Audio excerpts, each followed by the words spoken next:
Hello दोस्तों, मेरा नाम है संग्राम और आज है दिन 10 अप्रैल 2026। तो चलिए दोस्तों देखते हैं क्या हाल है हमारे पोर्टफोलियो का। चलिए दोस्तों देखते हैं क्या हाल है हमारे पोर्टफोलियो का। सबसे पहले दोस्तों देख लेते हैं हमारा जीरोधा का ट्रेडिंग अकाउंट क्या कहता है। तो आज दोस्तों हमारा निफ्टी बैंक 700 से 800 पॉइंट के ऊपर बढ़ा हुआ है, जो कि 1 से 1.5% के बीच में है। निफ्टी 50 हमारा 100 से 200 पॉइंट के करीब बढ़ा हुआ है, जो कि हमारा 1% के करीब है। विमप्लास्ट हमारा फ्लैट है दोस्तों। एलटी फूड हमारा 1% के करीब बढ़ा हुआ है। पीरामल फाइनेंस हमारा 2 से 3% के करीब बढ़ा हुआ है। यूपीएल हमारा 1 से 2% के करीब बढ़ा हुआ है दोस्तों। टाटा स्टील हमारा 1% के करीब बढ़ा हुआ है। वेदांत हमारा 1% के करीब बढ़ा हुआ है। जनरल इंश्योरेंस हमारा 2 से 3% के करीब बढ़ा हुआ है दोस्तों। पीएफसी हमारा 1 से 2% के करीब बढ़ा हुआ है। टाटा मोटर कॉमर्शियल व्हीकल हमारा 2 से 3% के करीब बढ़ा हुआ है और टाटा मोटर पैसेंजर व्हीकल हमारा 1 से 2% के करीब बढ़ा हुआ है दोस्तों। तो चलिए दोस्तों देखते हैं क्या प्रॉफिट बुकिंग करने के लिए कुछ है हमारे पास।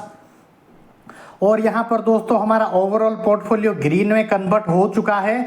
4 से 5% के करीब हमारा ओवरऑल स्विंग ट्रेड का पोर्टफोलियो ग्रीन में कन्वर्ट हो गया है। 4 से 5% के बीच, जो कि 12 से 13 हजार के बीच में है। पीएफसी हमारा 6 to 7% के करीब बढ़ा हुआ है, जो कि 9 to 10,000 के बीच में है। रेक लिमिटेड हमारा 2 to 3% के करीब बढ़ा हुआ है, जो कि हमारा 2 to 3,000 के करीब है दोस्तों। तो हाल फिलहाल के लिए इसको छोड़ देते हैं दोस्तों, क्योंकि ये 20-30% के करीब बढ़ा हुआ नहीं है। जब तक ये 20-30% बढ़ ना जाए तब तक हम इसमें प्रॉफिट बुकिंग नहीं करेंगे दोस्तों। तो एज इट इज इसको छोड़ना पड़ेगा दोस्तों। चलिए दोस्तों देखते हैं हमारा अगला वाला पोर्टफोलियो क्या कहता है।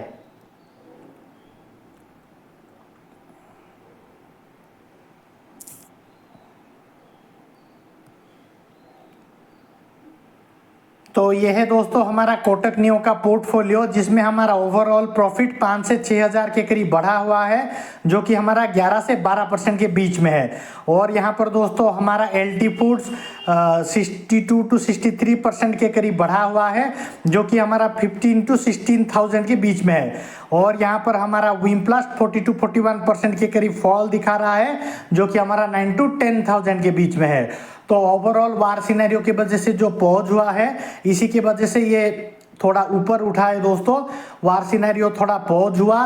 न्यूक्लियर का जो न्यूज़ आया, हमारा न्यूक्लियर डेवलपमेंट का जो न्यूज़ आया, उसी की वजह से ये थोड़ा अपसाइड का अच्छा परफॉर्म कर रहा है दोस्तों। आगे के दिनों में जब निफ्टी अच्छा खासा अपसाइड का परफॉर्म करेगा, धीरे धीरे अपसाइड जाना ही शुरू कर देगा दोस्तों। तो चलिए दोस्तों देख लेते हैं हमारा अगला वाला पोर्टफोलियो क्या कहता है। तो ये है दोस्तों हमारा ग्रो का पोजिशनल ट्रेड वाला अकाउंट, जिसमें हमारा 1 डे रिटर्न 10 to 11,000 के करीब है, जो कि 1 to 2% के करीब हमारा डेली प्रॉफिट दिखा रहा है दोस्तों। टोटल रिटर्न्स की बात करें तो 18 to 19,000 के करीब ये फॉल दिखा रहा है ओवरऑल पोर्टफोलियो, जो कि 2 to 3% के करीब है। वार सिनेरियो की वजह से जो पोर्टफोलियो नीचे गया था, धीरे धीरे ये वार पॉज होने की वजह से अपसाइड का मोमेंटम दे चुका है दोस्तों। तो चलिए दोस्तों देख लेते हैं इंडिविजुअल स्टॉक्स में क्या हाल है। रेक लिमिटेड हमारा 7 to 8% का फॉल दिखा रहा है, जो कि 36 to 37,000 के बीच में है। पीएफसी हमारा 1 to 2% के करीब गेन दिखा रहा है, जो कि 2 to 3,000 के करीब है। ओएनजीसी हमारा 15 to 16,000 के बीच में है, जो कि हमारा 10 to 11% के बीच में है दोस्तों। तो हाल फिलहाल के लिए ये अच्छा खासा परफॉर्म कर रहा है दोस्तों, डरने की कोई बात नहीं है। तो चलिए दोस्तों देख लेते हैं हमारा म्यूचुअल फंड्स का क्या हाल है। म्यूचुअल फंड की बात करें तो दोस्तों 1 डे रिटर्न में इसका 0.5% के करीब गेन दिखा रहा है, जो कि हमारा 1500 to 2000 के बीच में है। ओवरऑल प्रॉफिट एंड लॉस की बात करें तो टोटल रिटर्न में 45,000 to 46,000 के करीब लॉस दिखा रहा है, जो कि 3 to 4% के करीब है। इसका XIRR नेगेटिव में चला गया है दोस्तों, जो कि -3.07 का नेगेटिव XIRR देखने को मिल रहा है दोस्तों। तो हाल फिलहाल के लिए धीरे धीरे रिकवरी कर रहा है, डरने की कोई बात नहीं है दोस्तों। तो चलिए दोस्तों देखते हैं हमारा क्रिप्टो करेंसीज का क्या हाल है।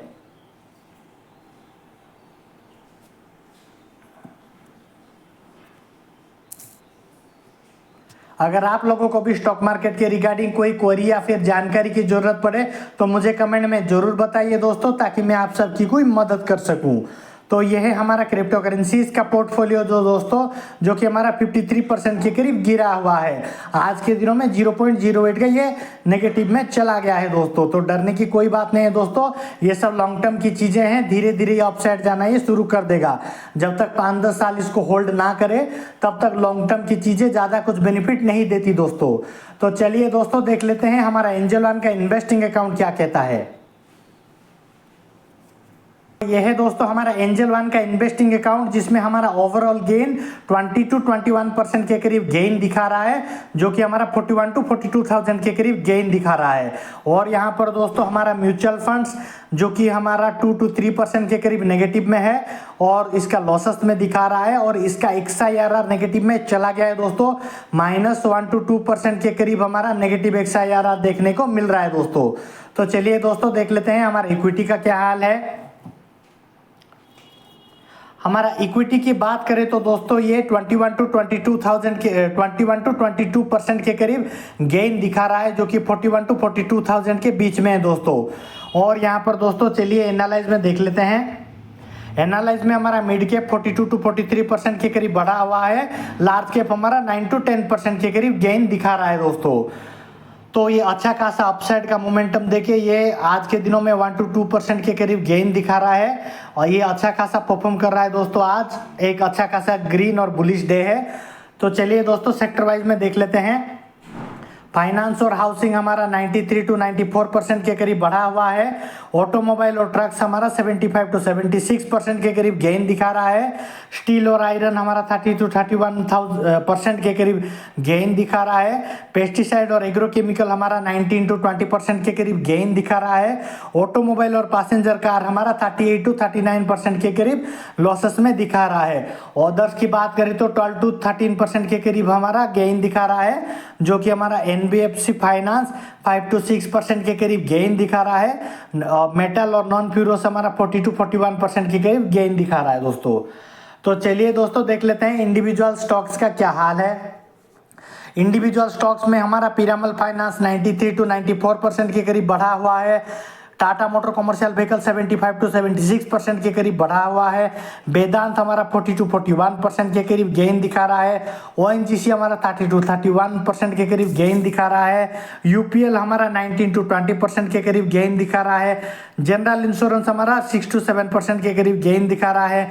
PFC हमारा 5 to 6% के करीब गेन दिखा रहा है। Tata motor passenger vehicle 38 to 39% के करीब लॉसेस में दिखा रहा है दोस्तों। तो हाल फिलहाल के लिए अच्छा परफॉर्म कर रहा है, डरने की कोई बात नहीं है दोस्तों। तो चलिए दोस्तों मिलते हैं हमारे अगले एपिसोड कल में।